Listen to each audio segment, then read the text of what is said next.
With great power comes great responsibility.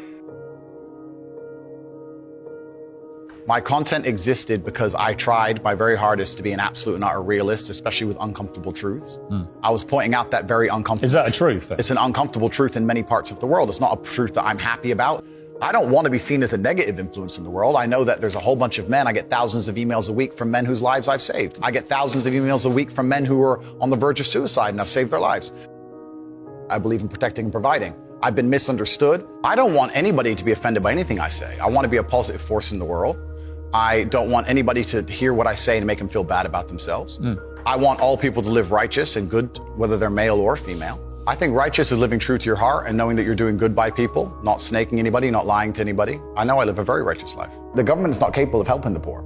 And this is why it's so important as a person, you take personal responsibility and understand you're living in a world where the matrix can be cracked. You can make a bunch of money, but you need to take responsibility and do it. I refuse to accept that there are people out there who cannot become happy, contented individuals. I refuse to accept we live in a world where God has created people who, no matter how hard they work and how good their life becomes, can't be happy. I don't accept that. I accept that the universe is a very giving place and that God loves all of us. And if you try your best and you work hard, you can become a better person. I'm telling the younger generation that if they don't get up and work hard and make sure that they're important, that the world's not going to give a shit about them. 99% of my content was aimed at men, telling them the truth, saying that as a man, you're born with no inherent value. You have to become important. You have to go through some pain or go through some suffering to make people care about you. Otherwise, you're not going to matter. As a dude, if you walk into the party and you've put no effort into your life, nobody gives a shit. Nobody cares about you. And every man out here knows. And one of the great things about the masculine journey and masculinity is that we've all lived a semi-similar story.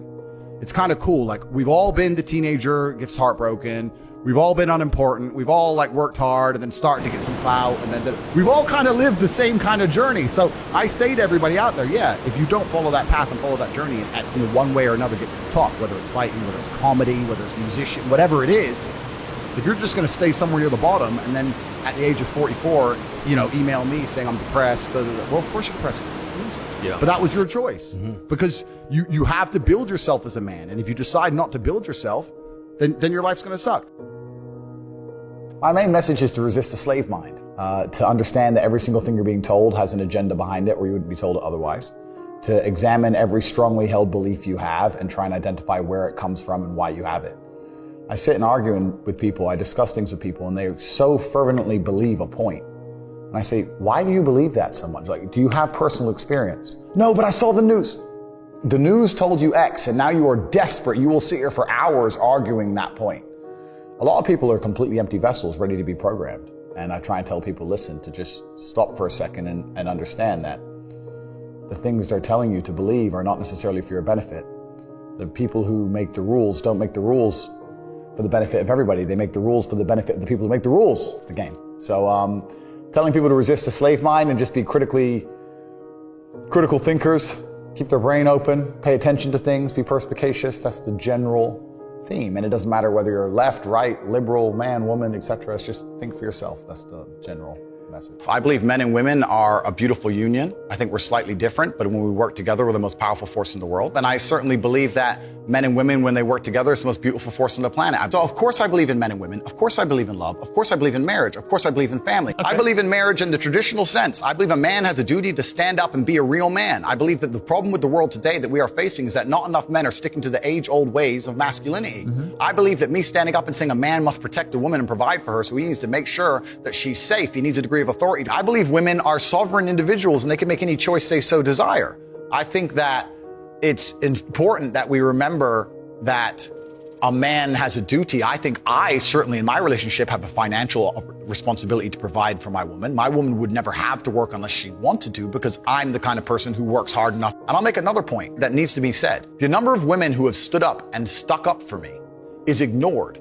Thousands of women are making videos saying, I've met Andrew Tate, he's such a nice guy. I wish I had a man like Andrew Tate who felt responsible to protect and provide for me. You know what? I do belong to my husband. That's why I married him and I love him. We ignore the thousands of women who stood up and stood by me and said everything I said is true. This is that there's a large contingent of men who still want to make money, go to the gym, be strong, drive a fast car, be traditionally masculine, and don't want to be shamed for that.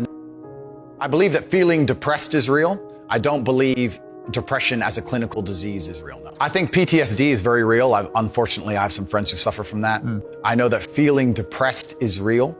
I believe that the number one power you have against these things are trying to take control of your own mind and affecting your own life. I believe that it's not healthy to hand over all your power and believe that depression is an outside disease that you can't affect. I know that when I've had difficult periods in my life, and also many of my friends, like I've said, suffer from PTSD and been through terrible things. I've lived a very difficult life, and I know people who have, that the things that made them feel better is when they woke up and said, you know what, I'm not going to allow this to damage me anymore. I'm going to take responsibility. I'm going to get up and I'm going to fight this as hard as I can. If someone comes to me and says I'm clinically depressed or I feel very, very sad, I would say the first thing you need to do is stop accepting the identity of a clinically depressed person. Stop accepting you have no control over this. And what you need to do is stop identifying that way, and let's work together to try and fight against it. A lot of people who are clinically depressed are suffering with something in their life, and if you fix the problem in their life, perhaps they won't feel depressed anymore. The thousands of people who have emailed me saying, my doctor told me I was clinically depressed and it's a disease that I have got in my brain and I can't be fixed. And I started listening to you and I realized that that's not the case and I can fix my own life, and you're the only person who has ever helped me. I believe feeling depressed is real. I do not believe it's a disease that you catch from the sky and you cannot affect. I believe that no matter what happens, I believe you have control of your own mind and you can fight against it. I believe if you change your circumstances in your life, you may feel different. I'll give you a quick example. I had a guy who emailed me saying he was clinically depressed and he was going to kill himself. I obviously am not a psychiatrist, I'm not a doctor. I told him, because I replied to my emails. I said, have you been to a psychiatrist? He said, yes, I'm clinically depressed. I've been on these pills, this amount of time. I'm on antidepressants, it doesn't work. I said, I don't know what to say to you besides this. And he said he lost his girlfriend, that's why I became clinically depressed. I said, listen, go to the gym, get a six-pack first. Once you've got a six-pack, email me again. If you still feel like killing yourself, I don't know what else to say. I'd say, strong body is a strong mind, go train. He went, he started sending me progress pictures, emailing me him getting in better shape, and eventually got a six-pack. He's now a professional bodybuilder. And he said, I can't believe I was considering that. I feel so much better, etc. The doctor was telling him he was clinically depressed and couldn't cure it. He started taking control of his own life, and now he felt better. That if somebody has depression of any kind, whether it's clinical, whether it exists or not, whether they feel depressed or not, whatever, that taking control of their life, taking personal responsibility and working hard is always going to be the positive, best thing they can possibly do for their life going forward. How positive is it? Them. Of course, money can't buy happiness. I agree. But money is the third most important thing in the world. First is your health, because you have nothing if you're going to die. Second is your relationships, because you need love and family. That matters the most. But money can buy everything else. So money's the third most important thing. The average people come to me and say, what do I do? I'm just the average guy. And my only answer is stop being the average guy. It's my only answer. You can't just be the average guy anymore. The idea from the 1950s that you can just be the normal, average, law-abiding, hard-working citizen and you'll have a good life is gone. Any man out here who goes, I'm just going to work hard, do my bit, and obey the laws, and I'll have a good life. No, you won't. No, you will not. Just doing your job is never going to make you rich, because you're just going to be taxed into infinity and you're going to stay broke. So just obeying laws and doing your job now has set you up to be a peon and a slave for eternity. You have to get yourself in a position where you're making enough money. You don't know what to talk about, then you don't understand money. So go learn how money works. Go learn how a bank works. Go sit on YouTube for free. You don't just pay 50 grand in 4 years like a university. Go sit on YouTube and understand money, banking, or the real estate market, any of it. Understand the last housing price crash, why it happened, understand mortgage rates and how that's affected by interest rates. Understand it, and then go sit with someone else who understands it and talk about it. People should, even if they haven't got a penny in the world, should be going to these meetings about real estate, about investing, especially if it's cheap, they should go. Just meet other people who at least have money. Have conversations about money. Talk about it. How are you going to get what you don't talk about? And yes, the cycle of precipitation, right? So a cloud comes, it rains, it falls down to the ground, it goes under the ground, whatever, goes into a stream, it moves into the stream, goes to the ocean, evaporates again up into a cloud, floats somewhere else, falls down again. It's always moving. That's how money is. People think that money is in these large, stagnant pools hidden in people's bank accounts. That's not really true. Money is constantly moving all the time. And if you can find a way to get in between it and stand in the right place at the right time, you're going to get wet. I think that's the new modern way to view the world. It's an attention economy. It doesn't matter what you do. If you're getting attention, you'll make money from it. One habit that people need to adopt, and this is a habit I had for a very long time, and I've actually recently cleared it from my brain because I've reached a point where peace of mind is worth more than money.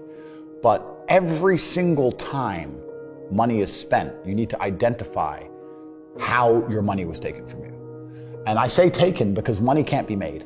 Money is taken. Because the only people who can make money are the governments. If you're a government, you can make money. You can print it from thin air, or a bank. But if you're a person, you're not making money. You're convincing other people to give it to you. You're taking money from others. So every single time you spend money on anything, you need to identify how it was taken from you. When you go and buy a coffee, don't just go buy the coffee and sit down. Sit and say, why did I buy this coffee? Okay, I really wanted coffee. Yeah. But then why did I go into this store and not that store? Is it better advertising? Does it have less of a line? Do they have seating? How did they convince me to come in here? How much did this coffee cost? £6. What's the profit margin on that? Probably £5.50, £5.80 probably by the time. The cup probably costs more than the coffee. The coffee is just water. How did they convince me to spend £6 in this place? And when you sit there and analyze and you all start to learn little lessons about business, you'll learn about the importance of the signage. You'll learn about the importance of there being no queue. Yeah. So that if you ever run a business, I say with my business, my people all the time, faster. All the time, quicker. Yeah. Like I have a couple businesses that are physical. I'm like, I don't want to see a line. I don't want it to see empty because it looks bad.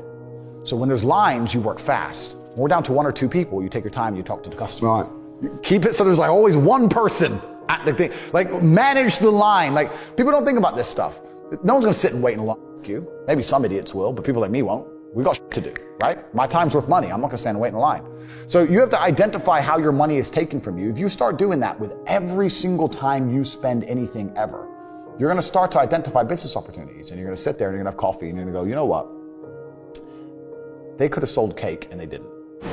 Could I outcompete this place? Let's imagine I had the money to start a coffee shop right next door. How would I outcompete them? Well, I'd have cake because they don't have cake. Also, most people in here are businessmen. And the guy serving some dude. No, we need a cute waitress. His ass is fired. We need a chick. Put a chick here, some cake in. Financial Times, some business people in. People don't even think about this stuff. They don't use their brain ever. They don't ever look around and realize how they're spending their money. They don't look around and look at which businesses are successful. They don't look around and pay attention to anything. They don't look at the world and all the things that are happening and how it can benefit them. None of it. They don't look at any of it. They're too busy following the circus. This is why it's clown world. I was walking to college with a couple of my friends, and a Ferrari drove past. And I said, bro, you see that? And he goes, yeah, what about it? I said, doesn't that piss you off? I must have been about 16. He goes, why? So this dude has 400 G's for a car, 400 grand. I'm walking 4 miles to college because my mom hasn't got any car. He has 400 grand. Do you think he works a job? Do you think he's behind a counter somewhere? He knows something about the world that I don't know. And they were like, well, he's rich. I'm like, yeah, I know. I didn't say he wasn't rich, dummy. I'm saying he knows something about the world I don't know. And I was intrigued and it angered me. I couldn't sleep for weeks. I was pissed off. Every time I saw somebody with genuine money, I understood that everything I was being told and taught and they were trying to make me believe just simply wasn't true. I was like, none of these people are getting these things by following the path that the system is trying to make me follow. And everybody intrinsically knows this. If you go to if you're at a BP, you're at a petrol station, and I pull up in my Lamborghini, nobody goes, wow, he went to school. Yeah. He studied hard. And they do that because they know that the easiest way to amass wealth is to break the rules, because the rules are not designed to allow most people to make money. You can make money within the rules, of course you can, but most people don't. Most people who follow the path work, consume, die. That's it. So I always knew the same thing as you, and I knew there had to be another way. I knew that just working for money was a paradigm that wasn't true. And then you understand making your money work for you, and you understand delinking your time from money. Yeah. You start learning to understand these things, but eventually you build a system and you build an ecosystem like me. I have 60 or 70 people work for me all around the world, and things just happen and money just kind of appears as long as everything's well organized. I mean, in my experience, like imagine if I didn't have all this money and I had to go get a job again, I'd get a sales job because I've always been a salesman. And I think that's a very important life skill to have, to be good at sales and to deal with the stress and have a commission-only environment. But I don't know if they even teach sales in university. Yeah, it's all garbage. They don't teach anything important. They just teach anything. They teach things that are going to keep you inside the slave mind. And they want you to go to school and then go to college and then go to university and get in debt. And you have to be in debt so that now you have to work. And you're working and you're in debt, and then they want you to take on more debt if possible in the form of a mortgage, which a lot of people do, which we can talk about because I know you're the property guy. Yeah. And then you're in debt now, and once you're in debt, you can't really quit your job, and it's very difficult for you to leave the country. And now they can hold things over you. That's the goal. It's all about control mechanisms, and the system is very well designed to make sure that people are conditioned to obey. It's very hard for the average person to say no to anything. Unless you have millions and millions and millions of dollars, it's very difficult to even have an opinion on subjects. That's the thing about being a man, and that's what I was saying to the kids. It's like, look, you need to get up, and it's going to be very, very difficult. The world's getting harder and harder, especially for men. It's all clout, it's all status. There's no way you're going to matter unless you get up and you work extremely hard. Should young men aspire to work very hard, have no criminal record, become multimillionaires, protect and provide for the women close to them, be sovereign so they can stand up and have their own points of view in face of cancellation, be able to not be mentally intimidated when they go on national TV and there's traps set up for them? Yeah, I believe that confident, strong men who stand up and protect and provide for women are a good thing for the world and a good force for the world. And I don't think that I put a magic spell on anybody. I think there's a whole bunch of men in the world who understands my value. And if men grow up to be like me, you're gonna have a whole bunch of people with no criminal record, dedicated athletes, who protect and provide for the people close to them,